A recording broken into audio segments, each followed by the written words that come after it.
உங்கள் பாவங்கள் விசாரிக்கப்படுகிறது. இந்த நொடியில் துன்பப்படுகிறவர்களே பாக்கியவான்கள். எத்தனையோ மனிதர்களை பார்க்கிலும் நீங்கள் கொடுத்து வைத்தவர்கள். நீங்கள் செய்த பூர்வ ஜென்ம பலன்தான் இன்னைக்கு அவர் உங்களை தேடி வருவதற்கு காரணமாக அமைந்துள்ளது. 10 வருஷத்துக்கு அப்புறம் உங்களுக்கு நல்லது நடக்கும் அப்படின்னு சொல்லி தலையெடுத்து எழுதியிருந்தா இந்த பதிவை கேட்பதன் மூலமாக அடுத்த வருஷத்திலே உங்கள் வாழ்க்கையில் நீங்கள் நினைச்ச அத்தனை நல்ல காரியங்களும் நடக்கும். வழிபாடு செய்தால் மட்டும் போதுமா? மனசில் இருந்து ஒரு உண்மையை புரிஞ்சிக்க முயற்சி செய்யாதவர்களுக்கு எந்த வழிபாடும் எந்த விஷயமும் பலனளிக்காது. நீங்கள் மாறாமல் உங்கள் வேலையை பார்த்துக்கிட்டு இருந்தீங்கன்னா கடவுள் உங்களை நிச்சயமாக வெறுப்பார். உங்கள் சந்தோஷம் பிறரை துன்பப்படுத்துகிறது என்றால், உங்கள் பெற்றோர்களை துன்பப்படுத்துகிறது என்றால், அந்த பெண்ணோட அனுபவத்தை நீங்கள் பாடமாக படிச்சிட்டிங்கன்னா, பாவம் செய்வது, பெற்றோர்களை அழ வைப்பது எவ்வளவு பெரிய ஒரு கடினமான தண்டனை எதிர்காலத்தில் கிடைக்குன்றதை நீங்கள் தெரிஞ்சுக்கலாம்.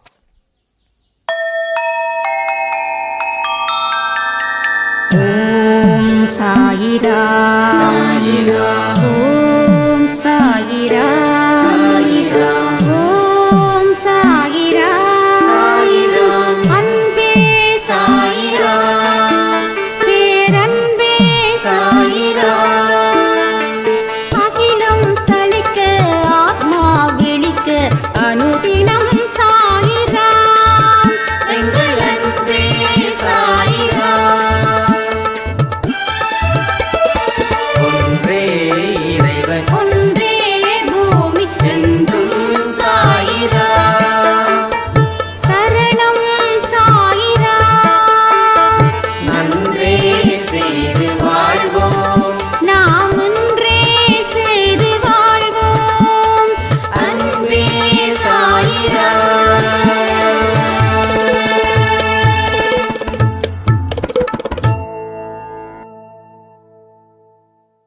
சாய்ராம். என் உயிரின் உயிரானவர்களே, காலம் வரும் வரை பொறுத்திருங்கள். பொறுத்திருக்கக்கூடிய மனதே வெற்றிக்கு உரிய பாதையை தேடித்தரும். நமக்கு இருக்கக்கூடிய பொறுமையோட அளவு குறைஞ்சிருந்துச்சுன்னா வாழ்க்கையில் வெற்றியும் சந்தோஷமும் குறைஞ்சுதான் இருக்கும். நீடித்த பொறுமை, நீடித்த வெற்றி வாய்ப்பை உங்களுக்கு காலடியில் கிடைக்கும். இன்னைக்கு உலகத்தில் அத்தனை மனுஷங்களும் ஓடுவது எதற்காக தெரியுமா? எதற்காக நம்ம இப்போ வரைக்கும் கஷ்டப்படுறோம்? எதுக்காக இப்போ வரைக்கும் நாம போராடிக்கிட்டு இருக்கோம்? எதற்காக இப்போ வரைக்கும் ஏக்கத்தோடு நமக்கு இது நடக்குமா நடக்காதான்னு எதிர்பார்த்து காத்துக்கிட்டு இருக்கோம்? எல்லாத்துக்கும் காரணம் அந்த வெற்றி என்ற 3 வார்த்தை. தேடினா கிடைக்கிறதா? இல்லை, தேடினா காணாம போகுது. தேடினா நிச்சயமா அது கிடைக்காது, காணாம போயிடுது. நாளைக்கு எல்லாமே சரியாயிடும் அப்படின்னு இன்னைக்கு நினைக்கிறோம், நாளைக்கு அது கிடைச்சிடும் அப்படின்னு. ஆனால் by bad luck next day அது அந்த சுவடே இல்லாமல் போகுது. வெற்றி பெறுவதற்கு அருமையான யோசனை சொல்லட்டுமா? வெற்றியை பற்றியே நினைக்காதீங்க. வெற்றியை பற்றியே துளியும் நினைக்காதீங்க. அப்போ என்ன நினைக்கணும்? உனக்கு கடவுள் கொடுத்த வேலை என்னவோ அதை நீ செய். உறவுகள் உன்னை காயப்படுத்தும், இல்லை உன் காலில் கூட விடும். காயப்படுத்தினாலும் கஷ்டப்படாது, காலில் விழுந்தாலும் காலில் விட வச்சிட்டேன் அப்படின்னு சொல்லி அகங்காரம் கொள்ளாது. அப்போ எப்படி இருக்கணும்? நீங்கள் பாட்டுக்கு உங்கள் வேலை செய்யுங்க. காலில் விழுந்தாலும் காலில் விடலைனாலும், காயப்படுத்தினாலும் காயப்படுத்தாமல் இருந்தாலும், எந்த மாதிரியான மனநிலையில் நாம் இருக்கோமோ அதே மாதிரி மனநிலையில் நீங்கள் என்னைக்கும் எப்பொழுதும் இருக்க முயற்சிகள் செய்யணும். ஸோ பொறுமை ஒரு மனுஷனுக்கு இன்றியமையாதது. நாம் சாப்பிடலைன்னா இறந்து போயிடுவோம். அதே போல் வாழ்க்கையில் பொறுமையை கடைப்பிடிக்கல அப்படின்னா ஒன்று சொல்லட்டுமா, ரொம்ப வருஷம் வாழ முடியாது. அப்படியே வாழ்ந்தாலும் நல்லபடியாக வாழ முடியாது, சிறப்பாக வாழ முடியாது. ஏன் சாய்ப்பா சொன்னார் பொறுமை நம்பிக்கை அப்படின்னு? ஏன்னா அதில் தான் உங்களுடைய வெற்றியும் அதனுடைய சூட்சமமும் அதனுடைய ரகசியமும் அதனுடைய அற்புதமும் அதிசயமும் இன்னும் எத்தனையோ வார்த்தைகள் அந்த பொறுமையில் நிற்குது. அடுத்த 10 நாளுக்கு நீங்கள் எல்லா விஷயத்தையும் பொறுமையாக ஹேண்டில் பண்ண பார்க்க முடியுமா? 11ஆவது நாள் உங்கள் முகத்தில் ஒரு மலர்ச்சி, மனதில் ஒரு வேகம், ஒரு மனசில் ஒரு தைரியம், மனசில் ஒரு விதமான சத்தமில்லாத அமைதி. ஸோ எல்லாமே அங்கே நிற்கும். ஆனால் நாம் ட்ரை பண்ணலை. நம்ம எத்தனையோ இடத்துல பொறுமையை மீறினதால் எங்கே மாட்டணும்? துன்பத்தில் சிக்கணும். இதை நான் சொல்லி தெரிய வேண்டிய அவசியமே இல்லை. நான் ஜஸ்ட்டு உங்ககிட்ட சொல்லுறேன், நீங்கள் ரீகால் பண்ணி பாருங்கள். நீங்கள் இன்றைக்கி இருக்கக்கூடிய துன்பத்துக்கு அடிப்படை காரணம் அன்னைக்கு பொறுமையை மீறினதால், பொறுமையாக இல்லாமல் இருந்ததால் இன்னைக்கு இந்த துன்பம் உங்களுக்கு படாத பாடுபடுத்தி எடுக்குது. ரைட்டா இல்லையா? ஒன்று மனுஷங்க கிட்ட 2 விதம் தான். மனுஷன் நம்மளை காயப்படுத்துகிறான். ஒன்று அதை பெருசாக எடுத்துக்கக்கூடாது, இல்லை அந்த மனுஷன் இருக்கிற திசை பக்கம் தலை வச்சு கூட படுக்கக்கூடாது. ஆனால் சில மனுஷங்க கூட வாழ்ந்து தான் ஆகணும் கட்டாயத்தின் பேரில். அப்போ அது கட்டாயத்தின் பேரில் தான் வாழணும் அப்படின்னு நம்ம நினச்சிட்டோம் அப்படின்னா வாழ்கிறதே ஒரு நரகமாக போயிடும். பட் அதுக்கு மாற்றி யோசிச்சோம் அப்படின்னா வாழ்கிறது சொர்க்கமாக மாறிடும். திரும்ப சொல்கிறது ஒன்று தான், யார் உன்னை காயப்படுத்தினாலும் நீ திருப்பி காயப்படுத்தாத. அவங்க காயப்படுத்துறது உனக்கு ஏற்கனவே காயமாக இருக்கிற அது மருந்து போடுறதுக்காக தான். ஒரு காயத்தை சரி பண்ணணும் அப்படின்னா அந்த காயத்தில் என்ன பண்ணணும், என்னென்ன விஷயங்கள் எல்லாமே செய்யணுமோ அது எல்லாத்தையும் அந்த காயத்தில் செய்யணும். சீடு பிடிச்சிருக்கும், அந்த சீடை உடைக்கிறதுக்கு அந்த காயத்தை போட்டு அமுக்கணும், என்னென்னமோ செய்யணும். அப்போது ஒரு மனுஷனை காயப்படுத்துகிறான், நீ எல்லா இடத்துலையும் பர்ஃபெக்ட், நீங்கள் எவ்ரிதிங் இஸ் பர்ஃபெக்ட், உங்களை கண்டிப்பாக குறை சொல்ல முடியாது. ஏன்னா 10 பேரில் 9 பேர் உங்களை பாராட்டுகிறாங்க. பட் ஒன்லி 1 பர்சன் உங்களுக்கு அகெயின்ஸ்டாக இருக்காங்க. அப்போது அந்த 9 பேர் காயப்படுத்தலை, அந்த 9 பேரும் உங்களை புகழ்ந்து பேசுகிறாங்க. பட் இந்த ஒருத்தவங்க மட்டும்தான் உங்களுக்கு எதிராக நிற்கிறாங்க. அப்படின்னா உங்கள் பர்பஸ் என்ன?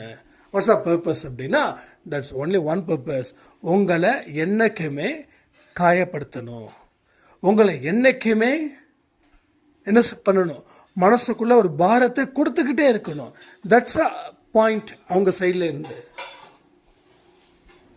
அப்போது அவங்களுடைய பர்பஸ் நீங்கள் அழுவுறதால நடக்குது. ஆனால் நீங்கள் அழுவாமல் இருந்துட்டீங்க அப்படின்னா, கண்டுக்காமல் விட்டீங்கன்னா அவங்க ட்ரை பண்ணுவாங்க. அவங்க ட்ரை பண்ணி டயர்ட் ஆகிடுவாங்க. நாம இல்லையா? ஏதாவது ஒரு விஷயம் நடக்கணும்னா நிறைய முயற்சி பண்ணுறோமே, ஆனால் ஒரு ஸ்டேஜில் அது கிடைக்காதுன்னா அமைதியாரில் அதே ஃபார்முலா ஜஸ்ட் இங்கே நீங்கள் அப்ளை பண்ணி பாருங்கள். நீங்கள் இங்கே அப்ளை பண்ணும்போது எவ்ரிதிங் எதெல்லாம் இம்பாசிபிளாக இருக்குதோ அது எல்லாமே பாசிபிளாக மாறும். எல்லாமே பாசிபிள் ஆகும். பட் நாம அந்த விஷயத்தை எந்த கண்ணோட்டத்தில் பார்க்குறோன்றதை பொறுத்து. இந்த காயம் நல்லதுன்னா அந்த காயம் நம்மளை சரி பண்ணும். இந்த காயம் தப்புனா அந்த காயம் நம்மளை சரி பண்ணாது. அது மேலும் பல காயத்தை கொடுத்துக்கிட்டே இருக்கும். மேலும் மேலும் மேலும் மேலும் பல காயத்தை அது உங்களுக்கு தொடர்ந்து கொடுத்துக்கிட்டே இருக்கும். ஸோ அதுதான் நம்ம தெரிஞ்சுக்க வேண்டிய பாடமாக இருக்குது. இப்போ இந்த காயம் நல்லது, இந்த வலி நல்லது, இந்த துன்பம் நல்லது, இந்த அழுகை நல்லது, இந்த அவமானம் நல்லது. உன்னை வெல்ல ஒருவனாலையும் முடியாது. ஆனால் இதுக்கெல்லாம் அடிப்படை தேவை ஒன்றே ஒன்று தான், அதான் பொறுமை. அது இருந்தால் தான் you can accept every thing. You can accept all things. So அந்த மாதிரியான ஒரு சேலஞ்ச் லைஃபை நீங்கள் உங்கள் பாலிசியாக எடுங்க. இன்சூரன்ஸ் பாலிசி எடுக்கிறோம் நம்ம ஃப்யூச்சர் இல்லையா? அதே போல் இந்த பாலிசியையும் எடுங்க. என்ன பாலிசி? பொறுமையாக இருக்கிறது என்னுடைய பிக்கஸ்ட் பாலிசி. பொறுமையாக இருக்கிறதால என் வாழ்க்கையை நான் சரியான பாதையில் கொண்டு செல்ல முடியும். என்னுடைய அழுத்தங்கள் குறையும், என்னுடைய கோபங்கள் குறையும், என்னுடைய நிதானம் அதிகரிக்கும், என்னுடைய பொறுமை அதிகரிக்கும். பொறுமை நிறைய விஷயங்கள் இருக்குங்க. நான் சொன்னதெல்லாம் point point point point point point point point அப்படி வச்சுக்கலாம். 1 2 3 வச்சுக்கலாம். ஸோ பொறுமையாக இருக்கிறவனுக்கு தான் இந்த உலகம் எல்லாற்றையும் கொடுக்குது. சில பேர் சொல்லுவாங்க நான் ரொம்ப கோபக்காரன், ரொம்ப பெருமையாக சொல்லுவாங்க. பட் நானும் அப்படி தான் தெரிஞ்ச ஒரு காலத்தில் எனக்குலாம் ரொம்ப கோபம் வரும் அப்படி இப்படின்னு. ஆனால் நம்மளுடைய இயலாமையின் வெளிப்பாடு தான் கோபம் அப்படின்னும் போது எனக்கு ரொம்ப அவமானமாக இருந்தது. என்னோட கோபம் எனக்கு அவமானத்தை கொடுக்குதுன்னா அந்த கோபத்தை நான் ஏன் திரும்ப திரும்ப செய்யணும்? அப்போ உனக்குன்னு ஒரு மைண்டு கண்ட்ரோல். ஒன்றும் இல்லை, நேற்று ஈரோடு போயிருந்தேன். திடீர்னு ஒரு மாதிரி ஒரு ஹீட் வர, ரொம்ப ஹீட்டாக இருக்குது ஊர். கண்ணெல்லாம் பொங்குது, கிட்டத்தட்ட ரெட்டிஷாகவே ஆயிடுச்சு. அதனால தான் ஆடியோ கூட கொடுக்க முடியல. இன்றைக்கி காலையில் கூட மறு ஒளிபரப்பு தான். இப்போ நேற்று சட்டுன்னு தோணுச்சு, ஒரு 1 hour மொட்டை மாடியில் உட்காந்து தியானம் பண்ணணும். 1 hour. ஸோ அதே போல் மொட்டை மாடியில் உட்காந்து 1 hour தியானம் பண்ணேன். கண்ணை திறந்து பார்க்கும்போது அந்த வெப்பம் இல்லாமல் இருக்கு. கீழே நான் வந்து அப்பா வந்து தசு புசன் இருக்கு. அப்பா என்னடா இவ்வளோ சூடாக இருக்குதுன்னு. ஏன்னா அவங்க இத்தனை நாள் கோயம்புத்தூர் தான் இருந்தாங்க, இப்போ தான் ஈரோடு போயிருக்காங்க. அப்போது அவங்களுக்கு அந்த வெப்பம் மெயின்டைன் ஆகுது, எனக்கு அந்த வெப்பம் மெயின்டைன் ஆகலை. பட் என்ன ஆகுது, அது குறைஞ்சிருக்குது. ஏன் வெப்பம் இருக்குதுன்னு நினச்சிக்கிட்டே இருந்தால் அந்த வெப்பம் ஜாஸ்தி ஆகுது. கண்களை மூடி நிதானமாக பொறுமையாக அமைதியாக தியானமோ இல்லை ஜஸ்ட் லைக் தட் வந்து சும்மா எண்ணத்தை கவனிச்சுக்கிட்டே இருந்தா, இல்லாட்டி ஜஸ்ட் மூச்சை கவனிச்சுக்கிட்டே இருந்தா. நான் ஆக்சுவலாக தியானம் பண்ணல, சாரி, மூச்சு பயிற்சி பண்ணேன். ஜஸ்ட் மூச்சை மட்டும் நினச்சேன், அவ்வளோதான். ஸோ என்னோட பாடி ரெடியூஸ் ஆகுது. ஸோ உள்ளே என்ன இருக்கோ அது வெளிப்படும். இப்போ உள்ளே என்ன இருக்கணும்? அமைதி இருக்கணும், ஆனந்தம் இருக்கணும், சந்தோஷம் இருக்கணும். இது இருந்துச்சுன்னா நாம் கோபம் உச்சத்துக்கு போக மாட்டோம். ஒன்றும் இல்லை, உங்கள் தலையை கொஞ்சம் 2 நிமிஷம், நான் சொல்கிறத அப்படியே செய்யுங்க. உச்சம் தலை இருக்குல்ல, அது 2 நிமிஷம் கொஞ்சம் அப்படியே லைட்டாக தேங்கலை தேய்ச்சி பார்த்தாங்க. சூடு இருக்கா சூடு இல்லையான்னு மட்டும் சொல்லுங்கள். நான் நைட் ஆகிடுச்சு, பரவாயில்ல. உடம்புடைய வெப்பம் அளவுக்கு மீறுது. ஏன் தெரியுமா? நம்ம சாப்பிட்ற ஃபுட்டா, அதுவும் ஒரு காரணம். ஆனால் அது மட்டும் காரணம் இல்லை. அவ்வளவு ஒரு வேகம், அவ்வளவு அவசரம், அடுத்தது என்ன நடக்குமோன்ற பதட்டம்.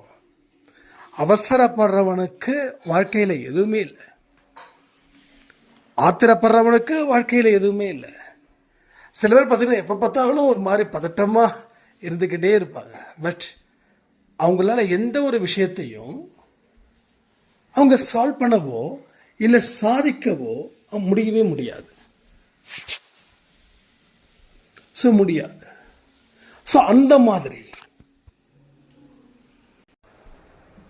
சாயப்பாவோட வழிகளை நாம் பின்பற்றக்கூடியவர்களா இருந்தால் அவர் சொல்லக்கூடிய போதனைகளை நாம் காது கொடுத்து கேட்கணுமா இல்லையா?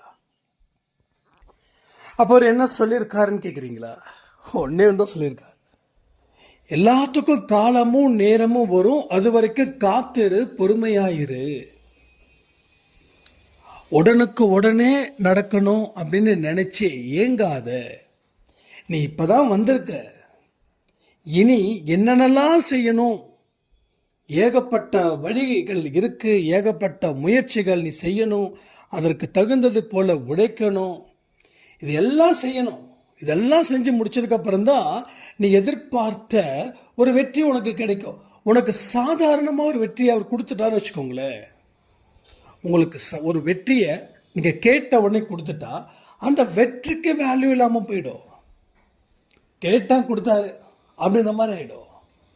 பட் அதில் ஒரு இன்ட்ரெஸ்டிங் இருக்காது, ஒரு விதமான ஒரு ஃப்ளெக்சிபிளும் இருக்காது உங்களுக்கு. இப்போ நாம் நிறைய பாவத்தை செஞ்ச உடனே நாம் துன்பத்தை ஆரம்பிக்கும் போது உடனே எனக்கு வாழ்க்கையில் துன்பம் வந்திருக்கே, கடவுளை என்னை காப்பாற்று அப்படின்னு சொல்லி ஒரு கோரிக்கை வைக்கிறோம்.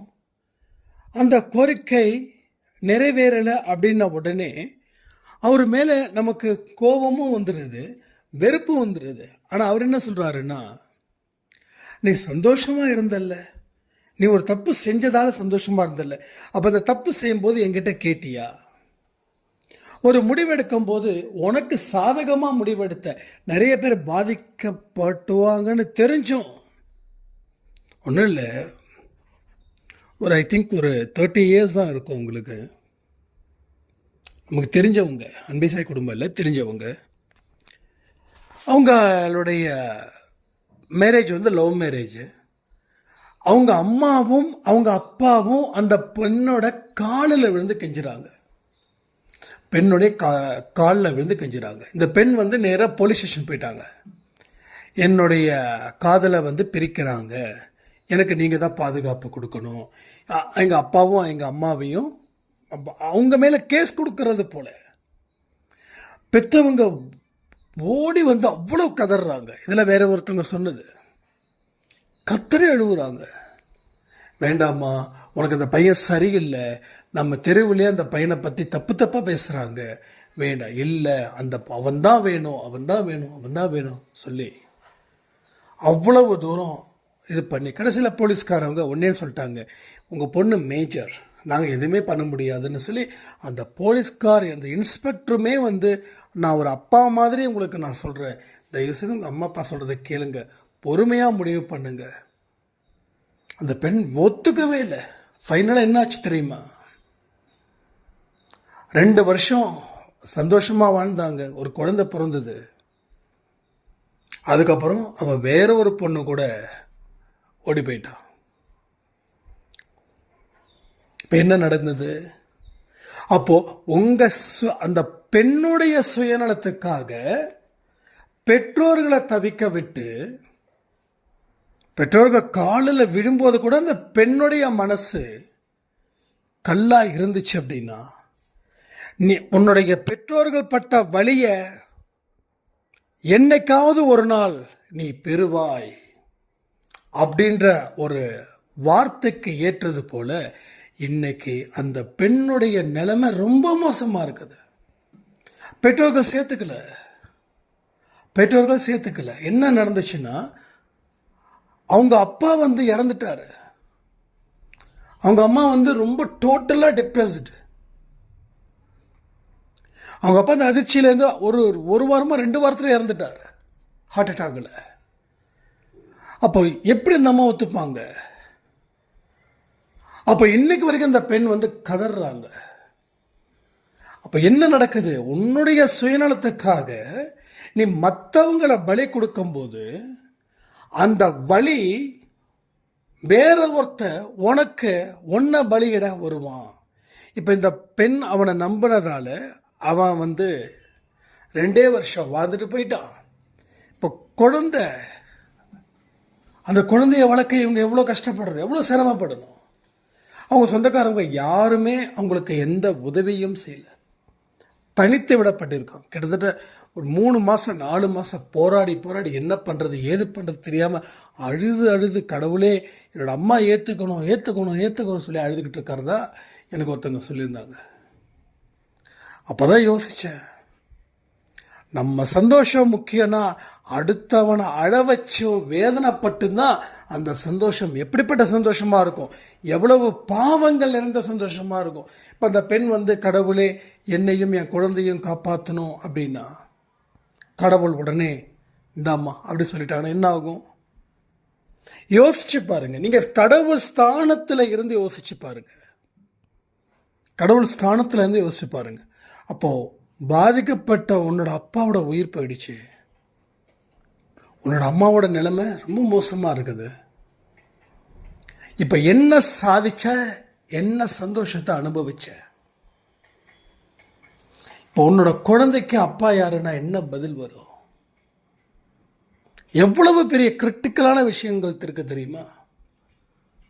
இப்போ கடவுள் எல்லாமே ஓகே பண்ணிடுவாரா? சொல்லுங்க, யோசிச்சு பாருங்க. அப்போ கடவுள் கொடுப்பதற்கு நேரம் தேவைப்படுது, காலம் தேவைப்படுது.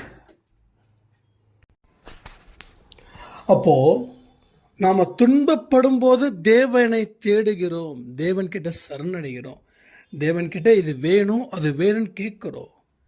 ஆனால் சந்தோஷமாக இருக்கும்போது முடிவு பண்ணும்போது கேட்கலையே. இப்போ அந்த பெண் கேட்டிருந்துப்பாங்களா, கடவுளே எங்கள் அப்பா அம்மா கெஞ்சுறாங்க, உன்னோட முடிவு என்னன்னு? கடவுள் நேரடியாக பதில் சொல்லுவார், உன்னை விட பைத்தியகாரத்தனமான ஒரு பொண்ணு இருக்க முடியாது. உன்னோட அப்பாவும் அம்மாவும் காலில் விடுறாங்கன்னா நீ மனசு என்ன கல்லா? கேட்டிருக்க மாட்டாரா? அப்போ தப்பு செய்யும் போதோ பாவம் செய்யும் போதோ கடவுள்கிட்ட கேட்கல. ஆனால் அது தப்பு செஞ்சதுக்கப்புறம் வரக்கூடிய தண்டனையும் பாவம் செஞ்சதுக்கப்புறமும் வரக்கூடிய தண்டனைக்கும் கடவுளை தேடுறோம். கடவுளை என்னை காப்பாற்றுறேன்னு. இப்போ தான் நீ கஷ்டத்துக்கு தான் நீ கடவுளை தேடுற, கஷ்டப்படுறதால தான் நீ கடவுளை தேடுற. கடவுள் நினைக்கிறாரு, எதை வச்சு நீ தேடுற? துன்பப்படுறதால. ஏன் துன்பப்படுற? பாவம் செஞ்சதால. நீ செஞ்ச பாவம் என்ன விசாரிக்கிறாரு. நீ செய்த பாவம் என்ன? இது மன்னிக்கவே முடியாத பாவமாச்சே. மன்னிக்க முடியாத பாவத்துக்கு மன்னிப்பு உண்டு, ஆனால் அதுக்கு காலமும் நேரமும் ஜாஸ்தி. ஏன்னா நம்ம பண்ணது சாதாரணது இல்லை, எளிதில் மறக்க வைக்கிறதுக்கு இல்லை. ஒருவேளை அந்த பெண் நல்லபடியாக வாழ்ந்து பெற்றோர்களை நல்லபடியாக தன்னுடைய பொறுப்பில் பாதுகாத்திருந்தா பெற்றோர்கள் சந்தோஷப்படுவாங்க, நீ எடுத்த முடிவு சரிம்மா அப்படின்னு. ஆனால் எல்லாமே உள்டாவாக மாறிடுச்சு. அப்போ பாவத்தை விசாரிக்கிறார். புரியுதா? பாவத்தை விசாரிக்கிறார். அப்போ இங்கே எல்லாருடைய வாழ்க்கையிலையும் பாவங்கள் இருக்குது. என் வாழ்க்கையில் இருக்குது, உங்கள் வாழ்க்கையில் இருக்குது. இது எப்படிப்பட்ட பாவன்றதை விசாரிக்கிறார். விசாரித்ததுக்கு அப்புறமா அவர் தீர்ப்பு எழுதுகிறார். அப்போ தீர்ப்பு எழுதக்கூடிய நாட்கள் எப்படி இருக்கும்? பாவம் செய்து விசாரிக்கிறதால தீர்ப்பு விடுதலை வருமா, இல்லை இத்தனை வருஷம் தண்டனையை நீ அனுபவிக்கணும்னு வருமா? கமெண்ட் பண்ணுங்க. ஸோ நீ இத்தனை வருஷம் தண்டனையை அனுபவிக்கணும், நீ அனுபவிச்சாதான் விடுதலை பெற முடியும். அப்போது இது தண்டனை காலன்னும் போது கடவுளை பகிச்சிக்காம, உங்களையும் பகிச்சிக்காம, ஊரில் இருக்கக்கூடிய யாரையும் பகிச்சிக்காம இப்போ என்ன பண்ணணும்? அதுக்கு தான் அவர் சொன்ன ஒரு வார்த்தை, பொறுமை. பொறுமையோடு இரு, உன்னை பெருமையோடு வாழ வைக்கிற. நீ எவ்வளவு தப்பு செஞ்சாலும் மன்னிப்பு ஒன்று உண்டு. ஆனால் நீ நினைக்கிறது போல நான் செய்ய முடியாது. ஏன்னா எஜமானன் என்ன சொல்கிறானோ அதை வேலைக்காரன் செய்யணும். அப்போ நான் எஜமானன், நீ வேலைக்கார. அப்போ நான் சொன்னது படிதான் நீ செய்யணும். ஆனாலும் உனக்கு எந்த பாதிப்பும் வராதது அளவில் நான் செய்கிறேன். அப்போது என் வாழ்க்கை நல்லா இருக்கும் அப்படின்னா அதுக்கு என்ன தேவை? பொறுமை தேவை. அவர்கிட்ட ஒப்படைச்சிட்டு அவர் என் வாழ்க்கையை சரி செய்வார். அந்த நம்பிக்கை சில பேருக்கு எத்தனை நாள் இருக்குதுன்னா அதிகபட்சம் 2 வாரம். நாங்கள் எல்லாமே செஞ்சேன், ஆனாலும் இன்னும் எதுவுமே நடக்கலை. இது சீரியஸாக ஒரு சாயிராம் கேட்டாங்க. அவங்க செய்த பாவம் பக்கம் பக்கமாக இருக்குது, பக்கம் பக்கமாக இருக்குது. அந்த 2 வாரத்தில் நான் சொல்லிட்டேன், கொஞ்சம் கொஞ்சமாக தான் உங்களோட பிரச்சனைகள் தீரும், ஒரு 2 வாரத்துக்கு அப்புறம் கொஞ்சம் நல்லா ரிலாக்ஸேஷன் கிடைக்கும் அப்படின்னு. இல்லைங்க, இன்னமும் நிலைமை அப்படியே தான் இருக்குது. நான் என்ன பண்ணுறது? வேறு ஏதாவது இருக்குதா பரிகாரம் செய்கிறதுக்கு? அவங்க அன்பேசாய் குடும்பத்துக்கு புதுசு போல், ஏன்னா அந்த நம்பர் சேவ் பண்ணலை. நம்ம எல்லா நம்பரையும் சேவ் பண்ணிட்டோம், சேவ் பண்ணல. அப்போ நான் சொன்னேன், ஏம்மா நீங்கள் இவ்வளவு பாவத்தை பண்ணியிருக்கீங்க, 2 வாரத்துக்கு அப்புறம் கொஞ்சம் கொஞ்சமாக தான் வாழ்க்கை மாறும், உடனே மாறாதுன்னு. அதுக்கு சொன்னாங்க, நான் கூட உடனே மாறும்னு நினச்சேன் சாயிராம் அப்படின்னு. ஏன்னா அவங்க பண்ணது மருமக கொடுமை, இன்னும் நிறைய விஷயங்கள் எல்லாத்தையும் ஓப்பனாக சொன்னாங்க, என்னென்னலாம் பண்ணாங்க அப்படின்னு. ஸோ எனக்கு தெரிஞ்ச வரைக்கும் கடவுள்கிட்ட அந்த அந்த அந்த தன்மையோட ஒரு மன்னிப்பை கேட்பாங்கன்னு நினச்சேன். ஆனால் அவங்க அப்படி கேட்கல. பிரச்சனை தீரலைன்றதுல தான் தெளிவாக இருக்காங்க, ஆனால் அவங்க மனசு மாறலை. இந்த பதிவு அங்கே கேட்பாங்களோ கேட்கலையோ எனக்கு தெரியாது. அதாவது கேட்கும் தன்மைன்னு ஒன்று இருக்குது. அந்த தன்மையின்படி கேட்கும்போது தான் அவங்க செய்த தப்புக்கு பிராயச்சித்தை தேடுறாங்கன்னு அர்த்தம். ஆனால் ஒரு தன்மையில கேட்கல. என்ன சாயிராம் 2 வாரம் ஆயிடுச்சு, இன்னும் வாழ்க்கையில் எந்த மாற்றமும் இல்லை, நீங்கள் மாறிடுன்னு சொன்னீங்க. அப்போது எந்த விஷயத்தையும் அவர்கள் மனசார செய்யலை. ஆரத்தி சச்சரிதம் மெடிடேஷன் இதை பண்ணன்னு சொன்னாங்க, ஆனால் அந்த தன்மை இல்லை, தன்மை இல்லை. அப்போ அந்த குரலை வச்சே கண்டுபிடிச்சிடலாம்ல, பெரிய விஷயமே கிடையாது. ஒரு வாய்ஸை வச்சே அவங்களுடைய அந்த ஒரு ஃபீலை நம்ம கண்டுபிடிச்சிடலாம். இவங்க கடவுளுக்கு பயந்து தன்னுடைய வாழ்க்கையை மாற்றினாங்களா இல்லை அப்படியே எடுத்துக்கிறாங்களா அப்படின்னு. பட் அவங்க கடவுளுக்கு பயப்படவே இல்லை. தன்னுடைய பாவத்துக்கு மன்னிப்பு கேட்கவோ அதற்கு தன்மையானவைகளையோ அவர்கள் யோசிக்கவே இல்லை. அப்போ கடவுள் எப்படி காப்பாற்றுவார்? நான் கேட்டது சரியா இல்லையா நீங்களே சொல்லுங்கள். நான் அந்த அம்மாட்ட கேட்கல, பட் அந்த அம்மாவுக்கு சேர்த்து தான் ஆன்சர் பண்ணுறேன். ஏன்னா சில இடத்துல நம்ம ஏதாவது பேசிடுவோமோ, அவங்க மனசை உடைச்சிடுவோமோன்ற பயம் எனக்கு ஜாஸ்தி இருக்குது. ஏன்னா யாருடைய மனசையும் உடைக்கக்கூடாது அப்படின்னு. ஆனால் செய்த தப்புக்கு ஒரு சொட்டு கண்ணீர் கூட வடிக்கலைன்னா கடவுள் எந்த ஜென்மத்திலையும் உன்னை காப்பாற்ற மாட்டார், எந்த ஜென்மத்திலையும் காப்பாற்ற மாட்டார். அதை நாம் புரிஞ்சிக்க முயற்சிகள் செய்யலைன்னு எனக்கு தோணுது. அதான் பகவத்கீதையில் ஒரு வார்த்தை சொல்லியிருப்பாங்க, எது நடந்தாலும் நல்லதுக்கு நினைச்சுக்கோ. இப்போ பாவத்தை செஞ்சதால உனக்கு துன்பம் இந்த ஜென்மத்தில் கிடைச்சது, நன்றிகள் சொல்லணும். எனக்கெல்லாம் இந்த லைஃப்பில் இந்த வயசில் இந்த துன்பம் எனக்கு கிடைச்சதுக்கே கடவுளுக்கு நன்றிகளை நான் ரொம்ப பலமாக சொல்லிக்கிறேன். ஒருவேளை எனக்கு 70-80 கிடைச்சிருந்தா, ஒருவேளை இந்த ஜென்மத்தில் கிடைக்காம அடுத்த ஜென்மத்தில் கிடைச்சிருந்தா, ஸோ நான் செய்த பாவத்துக்கு நான் தான் என்னுடைய தண்டனையை நான் அனுபவிச்சே ஆகணும். நான் எங்கே போனாலும் தப்பிக்க முடியாது, எங்கே போனாலும் சரி தப்பிக்கிறதுக்கு வாய்ப்பே இல்லை. அப்போது என்னுடைய தண்டனையை என் வாழ்க்கையில் இருந்து அதை நிறுத்தணும் அப்படின்னா கூட என்னால் எதுவுமே செய்ய முடியாது. அப்போ எனக்கு ஒரு கடவுள் துணை ஒன்று இருந்துச்சுன்னா என்னுடைய தண்டனையை நான் அதை ஏற்றுக்கும் போது கடவுள் என் கூட துணை இருக்கிறதால அந்த தண்டனை பெருமளவில் என்னை பாதிக்காது. இப்போ சாயப்பா என் கூட இருந்ததால் எனக்கு வழங்கப்பட்ட தண்டனையில் இருந்து காத்து எனக்கு ஒரு மறு வாழ்வை கடவுள் எனக்கு கொடுத்தார். ஒருவேளை கடவுள் இல்லைன்னு வச்சுக்கோங்களேன், எனக்கு இந்த தண்டனை இந்த ஆயுசோடு முடிஞ்சிருக்கும். ஏன்னா அவ்வளவு பெரிய ஒரு விஷயம். நான் அடிக்கடி என்னோட பழைய விஷயத்தை நான் யோசித்து பார்த்துக்கிட்டே இருப்பேன். எல்லாமே நேற்று நடந்தது போல இருக்கும்.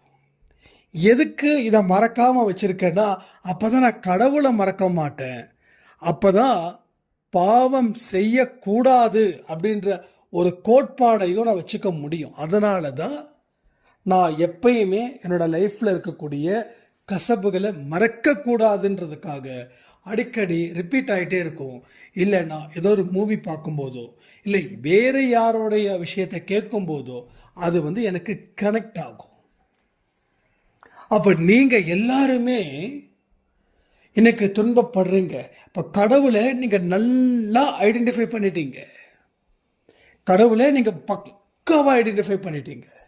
இவர் தாண்டா நமக்கு எல்லாமே அப்படின்னு ஒரு மோசமான சூழ்நிலையிலையும் ஒரு அருமையான சூழ்நிலையை நீங்கள் உருவாக்கியிருக்கீங்க. மோசமான சூழ்நிலை தான், ஆனாலும் அந்த மோசமான சூழ்நிலையிலையும் ஒரு அருமையான சூழ்நிலையை நீங்கள் உருவாக்கியிருக்கீங்க. நான் சொல்கிறது எல்லாம் இப்போ உங்களுக்கு பெருசாக எடுத்துக்க மாட்டீங்க. எப்போ பெருசாக எடுத்துப்பீங்க தெரியுமா? உங்கள் வாழ்க்கையில் நல்லது நடக்கிறதுக்குன்னு ஒரு காலத்தை கடவுள் குறித்து வச்சுருப்பாரு. அன்னைக்கு நீங்கள் நினச்சி பார்ப்பீங்க, இவன் சொன்னது கரெக்டு தான், இவன் கத்துனது, இவன் புலம்புனது, இவன் அழுதது எல்லாமே கரெக்டாக இருக்கு. அப்போ உங்கள் வாழ்க்கையில் நல்ல விஷயங்கள் நடக்கும்போது தான் நீங்கள் நம்புறீங்க. ஆனால் நான் என்ன சொல்கிறேன், இப்போவே நீங்கள் நம்ப ஆரம்பிச்சிட்டிங்கன்னா உங்கள் வாழ்க்கையில் நடக்க வேண்டியவைகள் 10 வருஷம் கழித்து நடக்கிற மாதிரி இருந்தாலும் அது 1 வருஷத்திலேயே நடந்து முடிஞ்சிடும். உங்களுடைய அனுபவத்தை நீங்கள் 100% நடந்த மாதிரி நினச்சிக்கோங்க. இவர் சொன்னால் சரியாக இருக்கும், இதில் எந்த இடத்துலையும் நம்ம லேகிங் இருக்காது, கொஞ்சம் முயற்சி பண்ணி தான் பார்ப்போமே, அந்த ஒரு மைண்ட் செட்டப்குள்ளே கொண்டு வாங்க. ஸோ அந்த இடத்துல நீங்கள் அதை சரி பண்ணிட்டீங்க அப்படின்னா உங்கள் வாழ்க்கையை நீங்கள் எதிர்பார்த்ததை விட ஒரு சிறப்பான ஒரு வாழ்க்கை தரத்தை நீங்கள் சரி பண்ண முடியும். ரைட்டா? அப்போ என்ன தேவை? பொறுமை தேவை. பொறுமையோடு இருந்தால் பெருமையோடு வாழலான்ற பெரியவங்க சொன்ன வார்த்தை என்றைக்கும் பொய்யாகாது, என்னைக்கு பொய்யாகாது. ஸோ இதை நீங்கள் நல்லா முடிவு பண்ணிக்கோங்க. உங்கள் வாழ்க்கையை ஒரு அற்புதமான தேடுதலோடு ஆரம்பிச்சிடுங்க. அற்புதமான தேடுதல், புனிதமான தேடுதல், அதிசயத்தக்க தேடுதல். உங்கள் மனசுக்குள்ளே இருந்து தான் எல்லா விஷயமும் வாழ்க்கையில் நடக்குதுன்றதை புரிஞ்சுக்கோங்க. இப்போ மனசை சரி பண்ணுவதற்குத்தான் நம்ம முயற்சி செய்யணும். அதை சரி பண்ணிட்டா வாழ்க்கையில் எல்லாமே நமக்கு சரியாயிடும்.